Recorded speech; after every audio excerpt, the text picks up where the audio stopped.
Let me ask you something. Honestly, have you ever sat in a room full of people and still felt completely unmistakably alone? Not because anyone was unkind to you, not because you were being ignored, but because something about the way your mind moves, the way you notice things, the way you feel things, has always quietly set you apart from the people sitting right next to you. And you've spent most of your life wondering if that distance is something wrong with you, if that feeling just landed somewhere deep. Stay with me, because what I'm about to share is not motivation. It is psychology, and it might be the most accurate thing anyone has ever said about you out loud. There are 6 specific traits researchers have identified in people whose minds operate on a fundamentally different level than the average person. Most who carry these traits spend their entire lives believing something is broken inside them, when the truth is the exact opposite. You do not need all 6.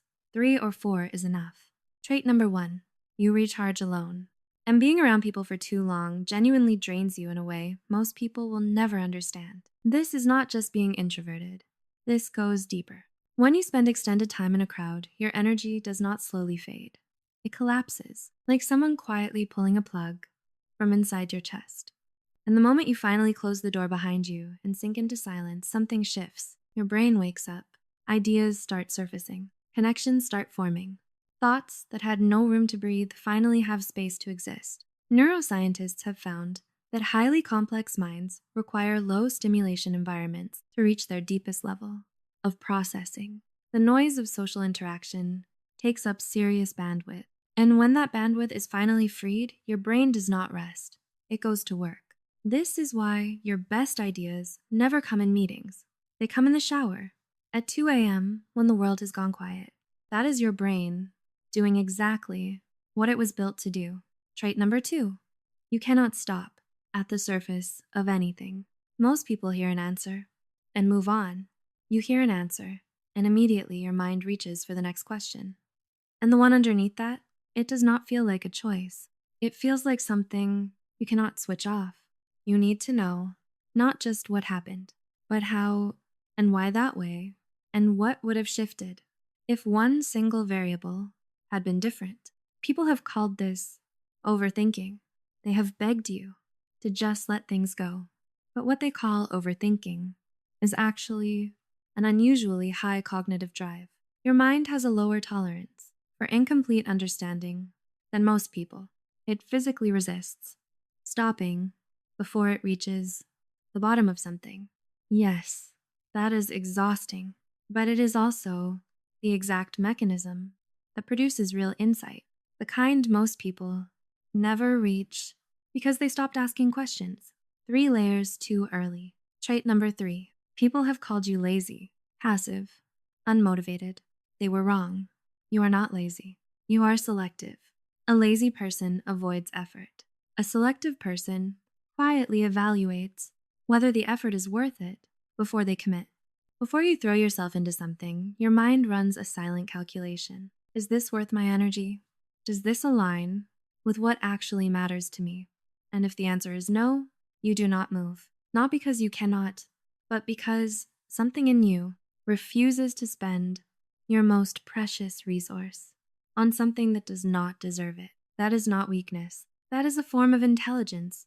Most people spend decades trying to develop the ability to say no to everything that is not truly worth your yes. If any of that just hit somewhere real, do me one small favor. Hit the like button.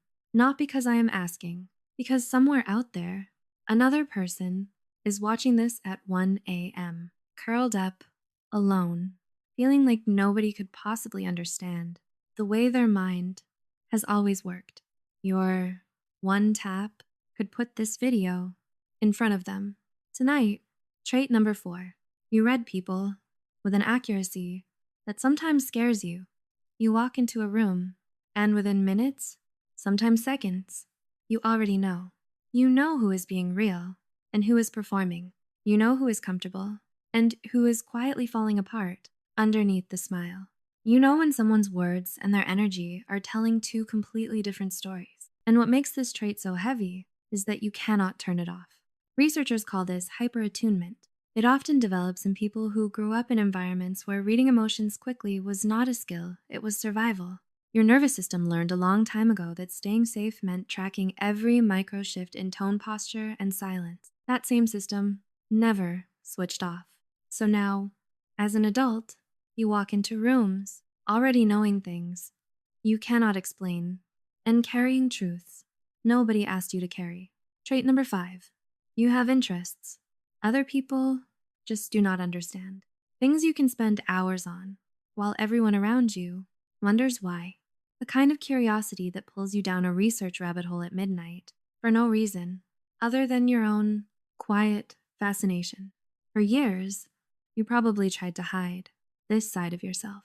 You learned early that mentioning it gets you called weird, intense, too much.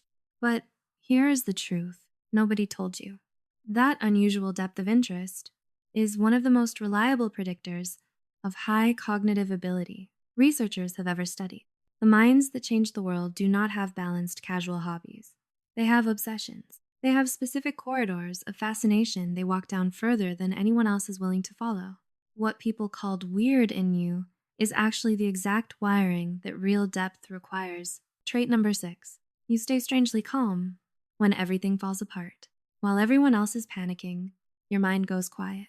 While everyone else is reacting, you are watching. While everyone else is speaking, you are processing. And when you finally do respond, it is measured. It is precise. It carries a weight that impulsive reactions never have. Most people spend years trying to build this kind of emotional regulation. They sit in therapy chasing it, and it still does not come naturally. For you, it has always been the default. That kind of self-possession is one of the rarest forms of mental strength that exists. And the cruel part is that nobody around you has ever recognized it as strength. They have called you cold, detached, hard to read. They never saw what it took to become someone whose first response is calm instead of collapse. So here's where I want to land.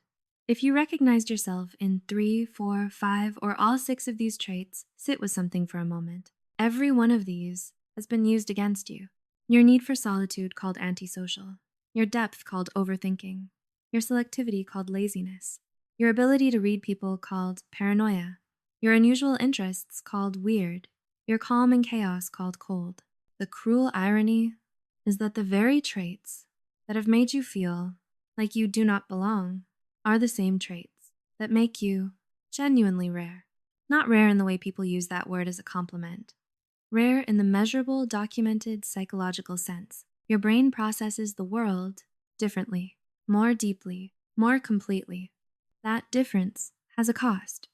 The cost of feeling out of place, the cost of being misread for years, but it also has a value. And part of that value is finally understanding it. Knowing the way your mind moves is not a malfunction, it is a design. And once you understand the design, you stop trying to fix what was never broken. If this video just put words to something you have been carrying alone for years, do one last thing. Subscribe to this channel and leave one comment below telling me which of the 6 traits hit closest to home. Just one, because someone is going to scroll through those comments tonight. And finally feel for the first time in a long time that they are not the only one who sees the world this way. You are not too much. You are not too quiet. You are not broken. You are someone whose mind was built to operate on a frequency most people will never hear, in a world that keeps asking you to lower the signal. And that is not a flaw. That is the quiet, unshakable architecture of who you are.